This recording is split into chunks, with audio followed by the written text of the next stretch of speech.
Bienvenue. Vous écoutez le podcast Le sens de l'écoute où je discute avec des gens inspirants de leur écoute dans l'exercice de leur profession.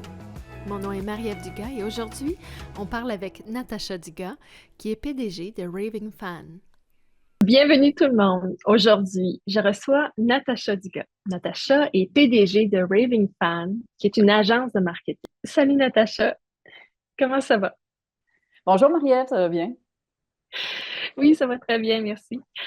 Là, je voulais t'inviter, toi, pour que tu nous parles un peu de l'écoute, mais dans ta profession ou plutôt dans la structure de ton entreprise, qui est une agence de marketing.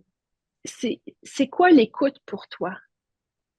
Qu'est-ce que tu écoutes en premier, mettons, quand tu commences un mandat? Je pense que j'ai un avantage parce que je suis très auditive. J'aime entendre. J'aime comme moi la chose que je tripe le plus dessus là, c'est vraiment m'asseoir avec des gens là, puis les écouter parler d'eux. Comme c'est vraiment mon kiff là. C'est ça que je kiffe le plus. Puis donc quand je rencontre mes clients, euh, j'adore j'aime le fait qu'ils me parlent d'eux, de leur histoire, de leur entreprise, de leurs défis, et tout cet aspect-là pour pouvoir vraiment connaître c'est quoi les vrais défis. Parce que des fois, les clients viennent te voir puis ils se disent, j'ai besoin d'une publicité YouTube, OK? Puis ils ont un certain budget. Puis nécessairement, ils sont genre dans une localité spécifique. Et puis, on s'aperçoit que leur problème n'est pas nécessairement l'affaire et ils n'ont pas nécessairement qu'ils ont besoin d'une pub YouTube, mais bien c'est parce qu'eux, ils s'autodiagnosent, ils se font un diagnostic personnalisé à travers qu'est-ce qu'ils ont pu lire ou autre que ça. Mais dans le fond, Mhm. c'est peut-être pas la solution qu'ils ont vraiment besoin euh, pour leur permettre de vraiment avoir meilleure pénétration dans le marché qu'ils cherchent à vendre à l'intérieur d'eux. Ça fait que quand on écoute vraiment, on entend les difficultés. Mais aussi, les défis parfois sont aussi les défis de l'entrepreneur par rapport à ses propres limites qui s'imposent. Ben oui, mais on a déjà essayé ça, on veut pas. Tu sais, des fois, comme il y a différentes personnalités de différentes personnes, si je me retrouve devant un D qui est une personne très dominante, je vais être à l'écoute de qu'est-ce qu'ils me disent, mais je vais être encore plus en, en accord avec moi-même pour pouvoir faire en sorte qu'ils m'entendent aussi. Parce que souvent, les gens qui sont très dominants vont pousser leurs idées sur d'autres. Puis ma question est, est-ce que, dans le fond, est-ce que m'opposer à cette décision-là qu'eux ont déjà fait va occasionner plus de perturbance ou plus de défis qu'aller avec cette décision-là qu'eux ont pris déjà. Donc, mais encore là, c'est pas simplement être à l'écoute des mots, c'est être à l'écoute du corps, c'est être à l'écoute de la façon que la personne parle. Comme par exemple, euh, quand on veut connecter avec quelqu'un, on parle souvent de vente, dans un état, dans une vente. Euh, Quand on parle avec une personne puis que la personne parle rapidement, OK? Puis qu'on entend ça, bien, on voit qu'elle est pressée, qu'elle est soit nerveuse, pressée, anxieuse, ou encore qu'elle a peu de temps. OK? Puis habituellement, c'est un type de personnalité euh, que pour eux, le temps est super important. Ça fait que si moi, je ne suis pas à l'écoute de cette personne-là et puis que je parle lentement, bien, je vais carrément frustrer cette personne-là. T'sais? Comment moi, j'adapte mon propre débit pour pouvoir m'assurer que cette personne-là reçoit un reflet de qu'est-ce qu'elle a de besoin. OK? Donc, puis ça tombe aussi dans l'écoute, parce que c'est l'écoute du corps, l'écoute de la Mhm. prononciation, puis aussi, on va parler aussi de l'écoute des mots utilisés. Comme par exemple, si moi je dis, comme je dis, donc, quel est le message que tu veux passer pour te faire connaître? OK? Euh, puis qu'à la place que moi, j'utilise la terminologie, que cette personne-là dit, moi, j'aimerais me faire connaître. Puis moi, je vais utiliser le terme visibilité. OK? Mais là, encore là, on n'utilise pas les mêmes mots. Donc, est-ce que Mhm. sa définition de visibilité est la même Mhm. que sa perspective de se faire connaître? OK? Donc, encore là, c'est comment être à l'écoute pour utiliser des mots, des termes qui sont des référents pour la personne pour rester dans leur cadre de familiarité.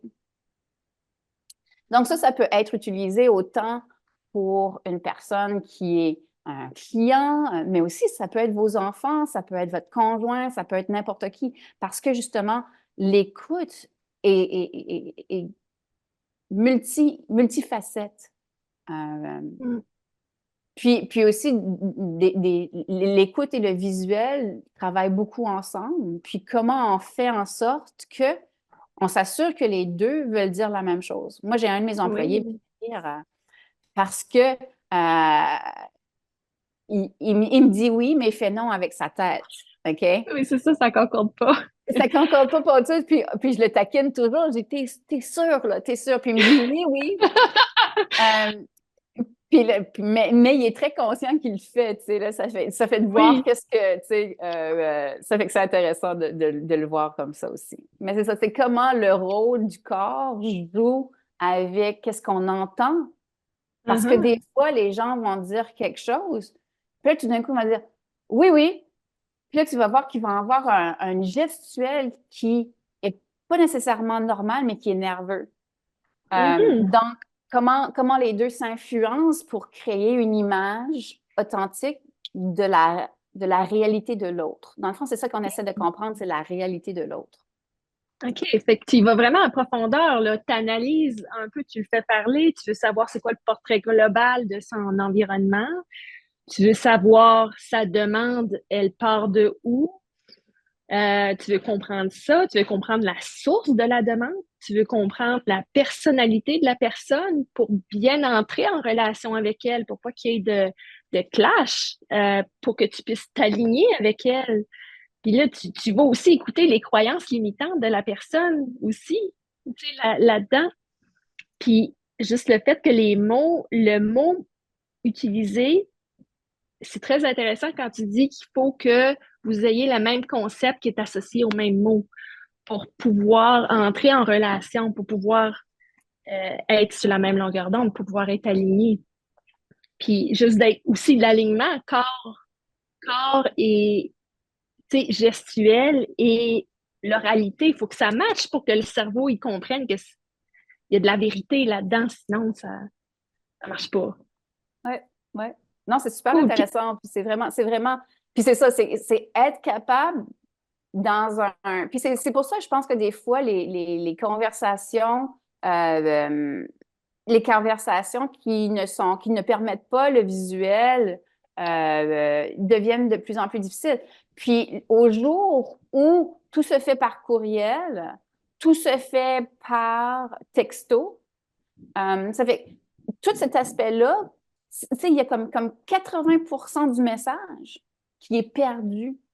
80% de la vraie écoute qui est perdue quand on n'utilise qu'un seul médium, tu sais.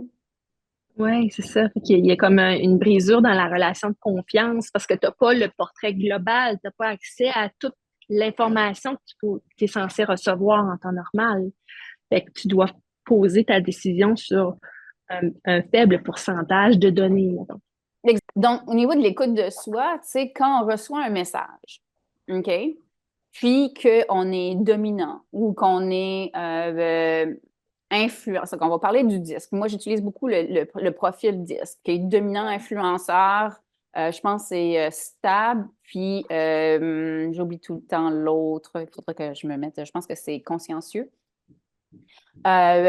Puis, l'affaire est que si une personne, OK, disons qu'on leur donne des oiseaux, donc tu as l'aigle, le paon, la colombe et le hibou. C'est quand on envoie un message à un hibou, OK, cette personne-là va chercher l'analytique dedans, OK, va chercher les datas puis tout ça. Mais elle, cette personne-là, si, disons qu'elle n'est pas invitée dans un meeting ou quelque chose comme ça, elle va se poser la question, qu'est-ce que j'ai fait de mal pour pas être invitée? Ou qu'est-ce que... C'est parce que eux, leur plus grand défi est leur plus grande peur est d'avoir peur de ne pas être exact. OK? C'est pour ça qu'ils sont centrés sur l'information. Parce que pour eux, l'exactitude est super importante. OK? Donc, moi, moi, je suis un aigle. Donc, moi, quand j'envoie un message à un hibou, ben, les chances sont qu'on n'a pas la même perspective.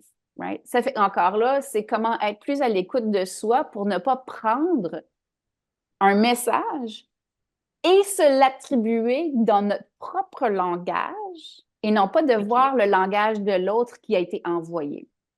OK? OK. Tu vois? Parce que là, tu sais, disons que moi, je fais dans mon oiseau pan, là, je fais des vidéos, puis je parle super enjoué, puis je fais des affaires, puis je dis, bon, ben vous êtes capable de le faire, ta, ta, ta, ta, ta. OK? Mais pour quelqu'un de stable, OK, ça pourrait avoir l'air comme arrogant.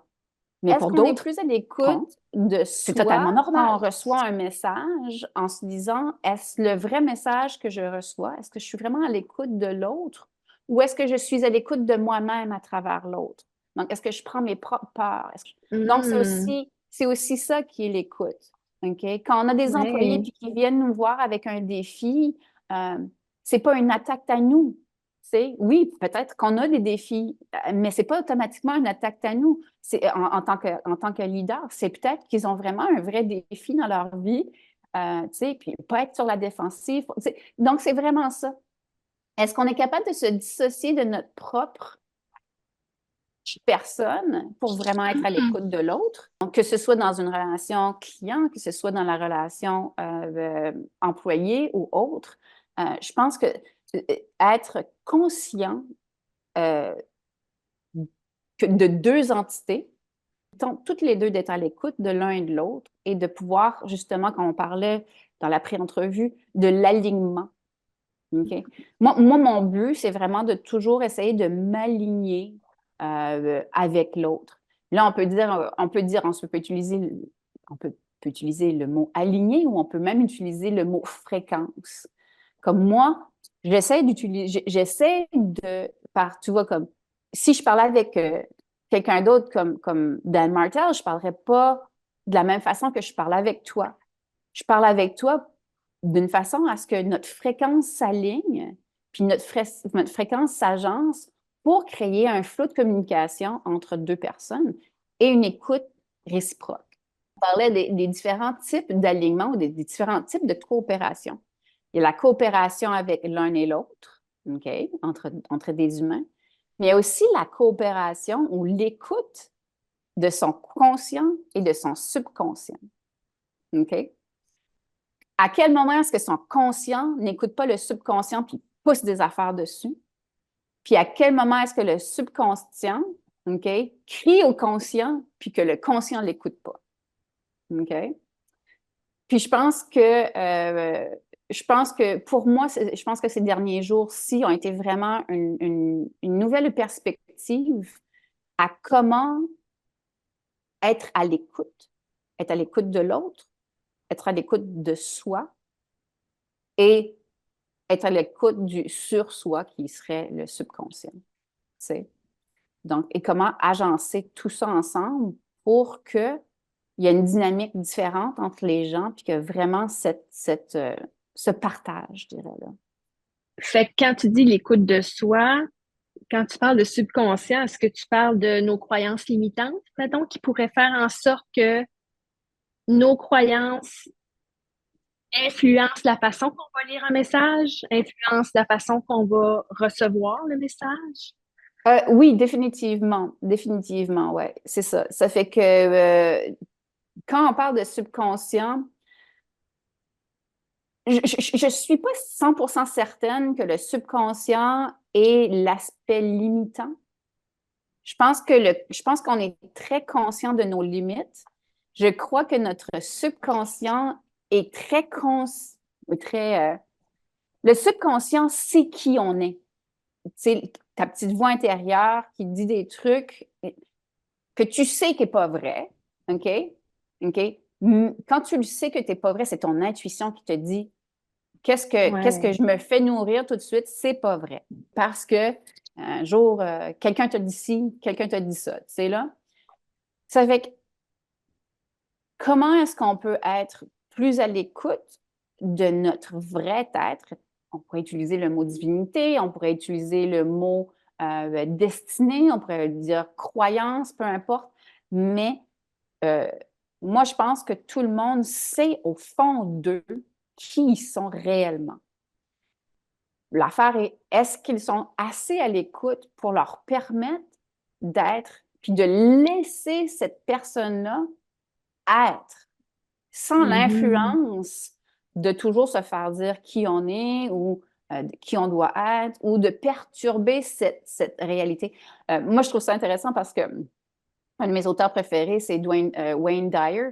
Puis il dit, tu sais, un chimpanzé, ben là, c'est peut-être. Mais un chimpanzé, il ne se fait pas dire qui doit être, qu'est-ce qu'il devrait être. Ben, fais pas ci, fais pas ça, tatati, tatata. Il est juste. On est les humains, on est les seuls êtres qui demandent une définition autre de qui on est vraiment. Qu'on se fait un peu manipuler et modeler, je dirais. Être à l'écoute de notre soi réel qui nous dit tu sais, t'es mieux que ça. C'est dans le positif et non pas dans le négatif. Puis comment changer le négatif en positif? Puis j'avais cette discussion-là, je ne sais même plus avec qui. J'avais cette discussion-là, puis cette personne-là me disait oui, mais moi, quand je me dis je suis pas belle, ou quand je me critique, je me dis, je le change en positif, puis je me dis non, je suis belle, je suis ci, je suis ça. Je pense que juste le laisser aller, puis se laisser être, nous permet à être une meilleure écoute vers l'autre. Parce qu'on n'est pas en train de se critiquer pendant que l'autre parle. Oui. Oh, j'aurais pas dû dire ça.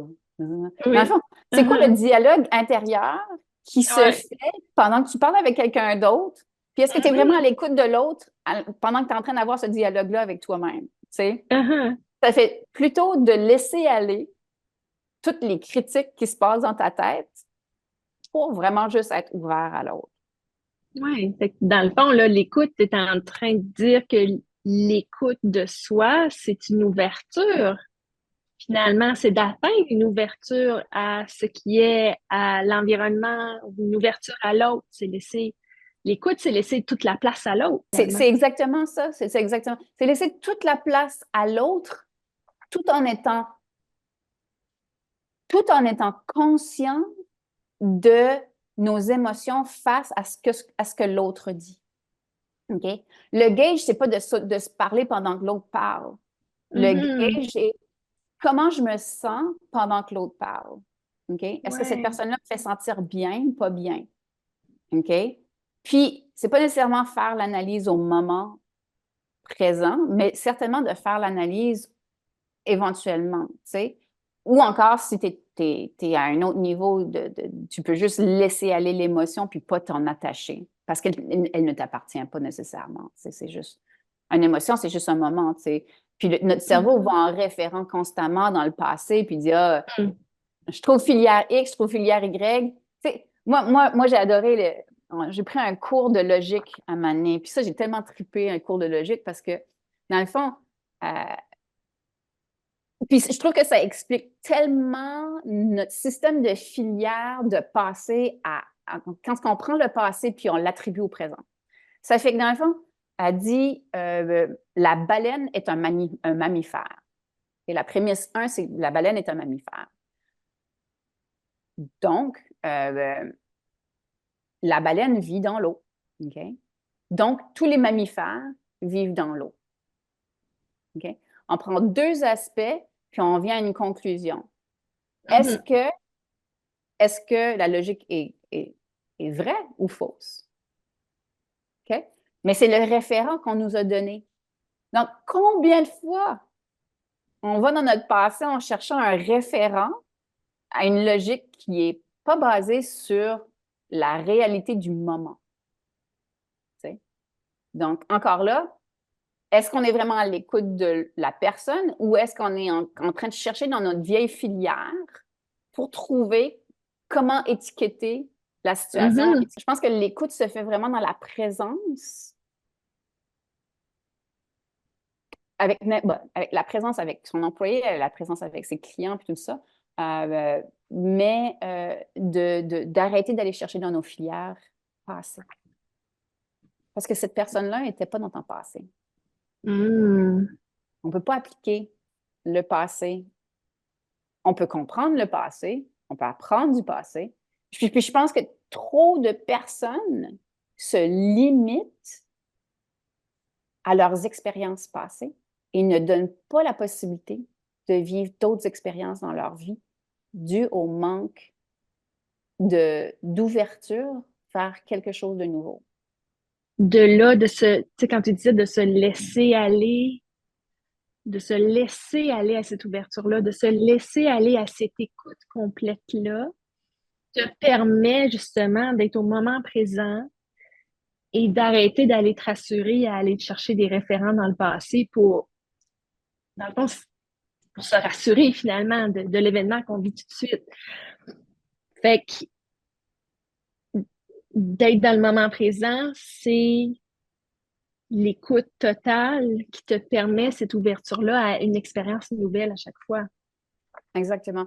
Puis l'écoute va dans le moment présent et pas le passé.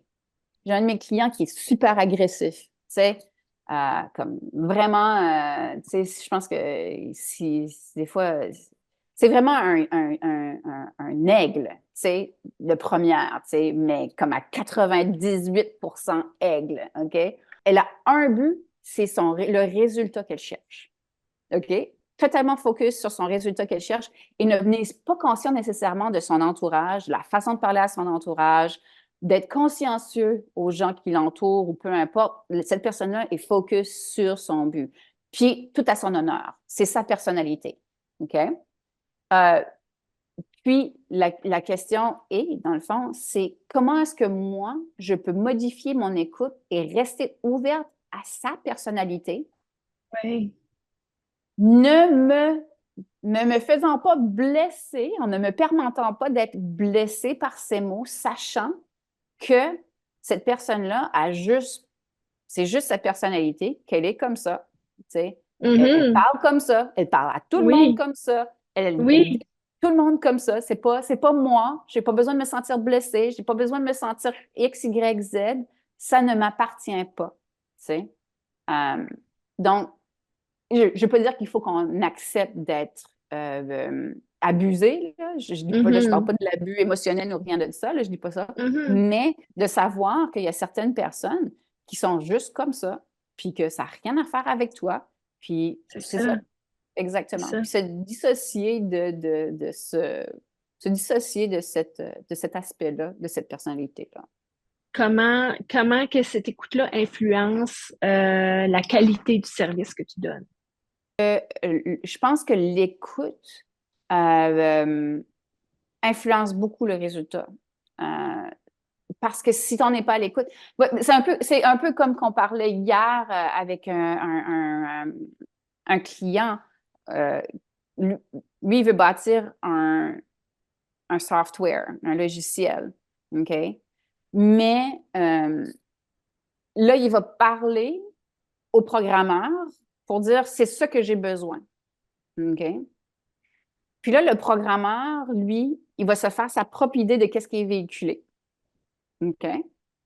Puis si c'est vraiment pas bien expliqué dans les termes, comme par exemple connaître visibilité, comme on parlait tout à l'heure, ben peut-être que visibilité pour le programmeur ne veut pas dire la même affaire que connaître pour.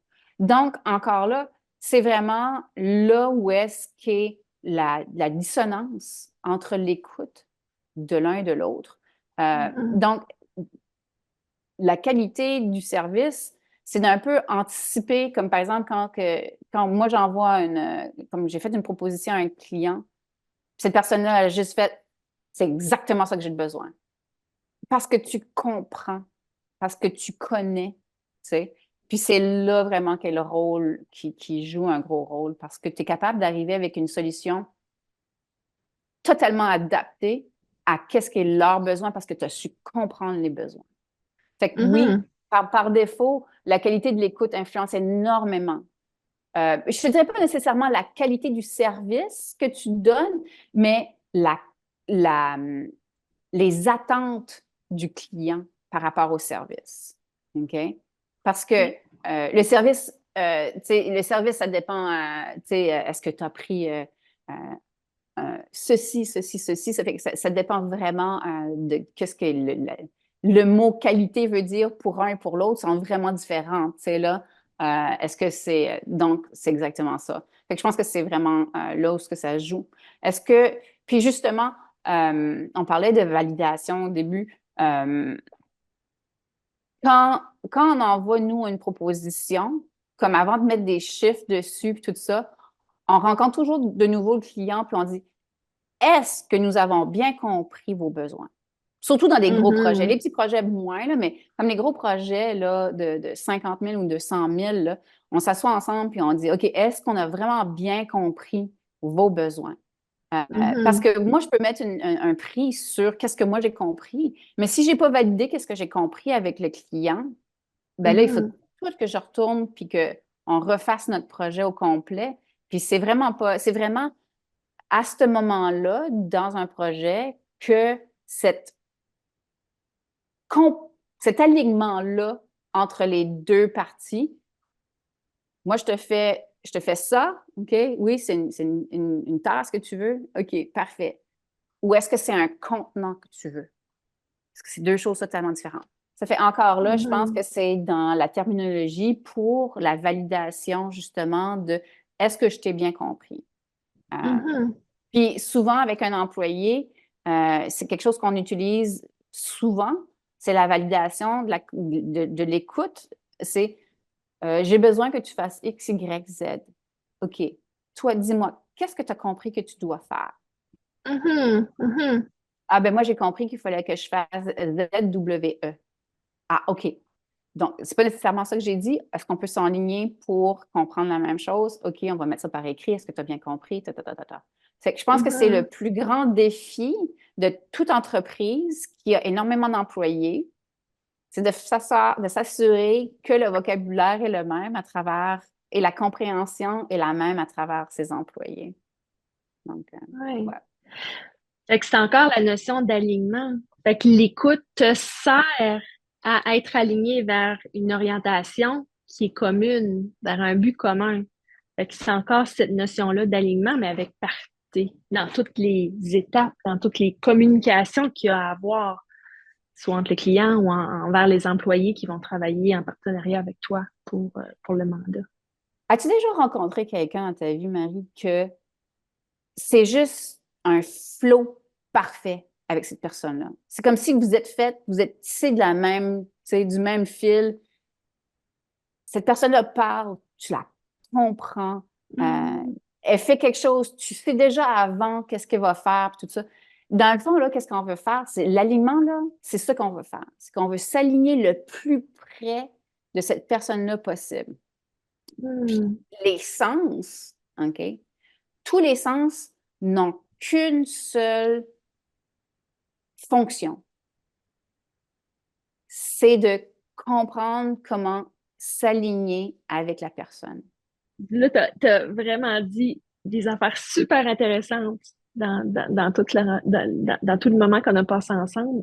Y a-tu comme une autre chose qui te vient en tête que tu aimerais partager comme message pour l'écoute ou pour un conseil, quelque chose? Ouais, ben je pense que si je pourrais finir avec, si j'avais un conseil à terminer avec, ben c'est pas un conseil, c'est si je pouvais travailler sur moi assez, puis si les autres sont inspirés à travailler sur eux aussi, par rapport à l'écoute, la chose que j'aimerais apprendre à faire est vraiment de me dissocier du passé, dissocier de mes sentiments passés le plus possible pour être dans le moment présent avec l'autre et à l'écoute de l'autre dans la réalité immédiate. Puis là, quelqu'un va dire, ah ben oui, mais tu vas te faire manger par un tigre. Je dis pas de complètement oublier le passé, OK? Mais quand le flag arrive, OK, de ne pas s'y accrocher, puis de ne pas tout de suite prendre le passé et imprimer constamment le présent avec le passé. C'est ça que je dirais. Parce que je pense que chaque personne a... Je pense que c'est pas fair pour la personne qui est en face de toi d'avoir à subir ton passé de façon inconsciente ou de se faire imprimer de ton passé. Wow, c'est comme une notion de respect de l'autre Oui. assez importante. Oui, oui, oui, totalement.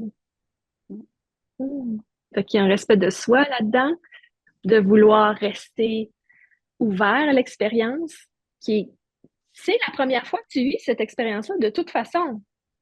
Fait que reste donc ouvert à cette expérience-là nouvelle, comme si c'était la première fois, parce que c'est la première fois. Donc, pas aller chercher les référents dans le passé. Et là, qu'est-ce que tu viens d'ajouter, c'est la forme de respect de l'autre qu'il n'a pas à subir ton propre passé. Fait que c'est vraiment... Merci pour ça. Oui. Puis ça va autant pour ses employés que ses clients, que son partenaire de vie, que ses enfants. Ben oui, tu fais toujours ça. Non. Oui. Oui.